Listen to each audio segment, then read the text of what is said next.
এবার এতে আমি সামান্য জলের ছিটা দেব।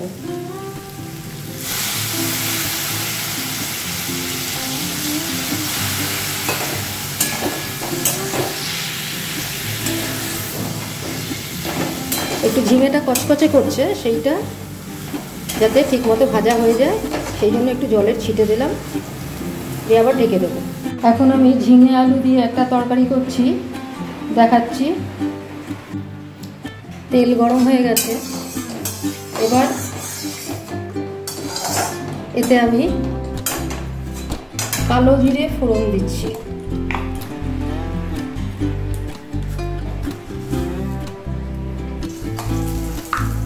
ছোটো চামচের 1 চামচ কালো জিরে ফোড়ন দিলাম, তার সাথে দিয়ে দিচ্ছি 3টে চেরা কাঁচা লঙ্কা।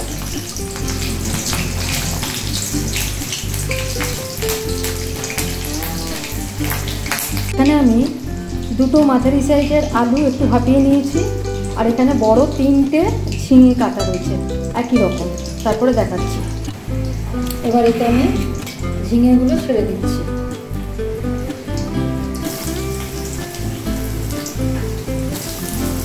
ঝিঙেতে একটু মিষ্টি ভাব থাকে, তো সেই জন্য একটু লঙ্কাটা বেশি দিয়েছি।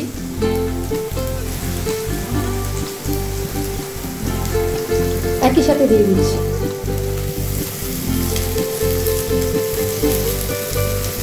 একই সাথে সব দিয়ে দিলাম।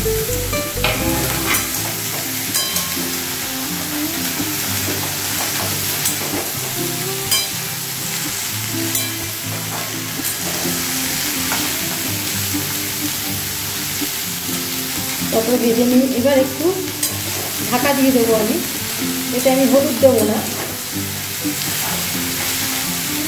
সব ভাজা হয়ে যাক তারপরে আমি দেখাচ্ছি। একটু ঢাকা দিয়ে দিচ্ছি, এখন ঢাকা দিয়ে দিলাম, ভেজে নিয়ে ফিরে আসছি। পরিমাণ অনেকটা কমে গেছে, ভাজা হয়েছে, জল বেরিয়ে গেছে, ঝিঙে থেকে অনেক জল বেরিয়েছে। এবার আমি এতে দিয়ে দিচ্ছি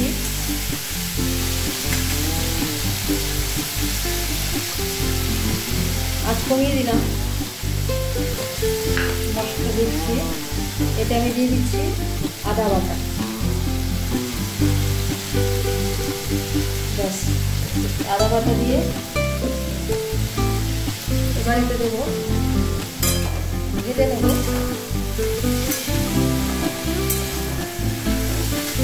জলটাকে শুকিয়ে নেব।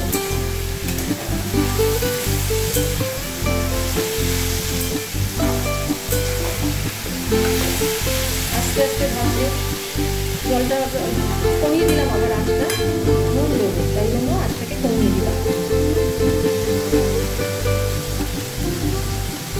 একটু নুন বেশি দিচ্ছি, কারণ ঝিঙে যেহেতু মিষ্টি, কিন্তু অনেকটাই নুন টেনে নেবে, এই জন্য একটু বেশি মতো 1 চামচ মতো নুন দিলাম। এবার এটাকে কম আঁচে বা সিম আঁচে ভাজতে দিচ্ছি, ঢাকা দিয়ে দিই, তাহলে টেস্ট ভালো হবে। জল বেরিয়ে গেছে, তো এবার সিম আঁচে এটা সিদ্ধ হোক। এবার এতে দিয়ে দেবো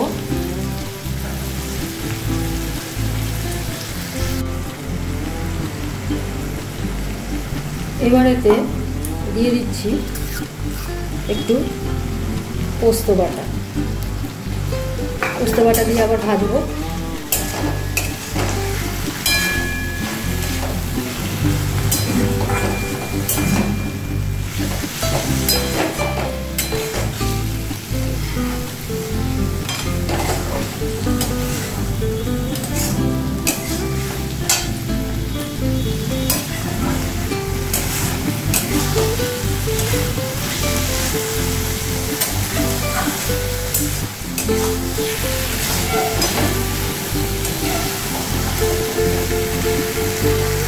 ভেজে নিয়ে তারপর দেখাচ্ছি।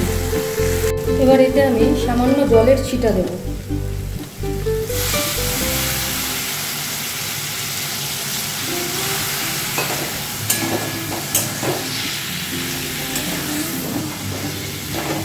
একটু ঝিঙেটা কচকচে করছে, সেইটা যাতে ঠিকমতো ভাজা হয়ে যায় সেই জন্য একটু জলের ছিটে দিলাম, দিয়ে আবার ঢেকে দেবো। এবার জল শুকিয়ে গেছে, এটা আমি নামাবো। তো তার আগে আবার আরও একটু আদা বাটা দিয়ে দিচ্ছি, মানে আদার গন্ধটা আসবে। আর দিয়ে দিচ্ছি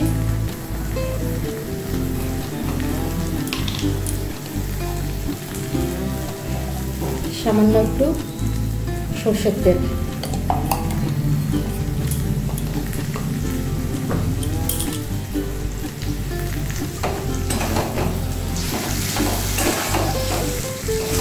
ভেজে নেব,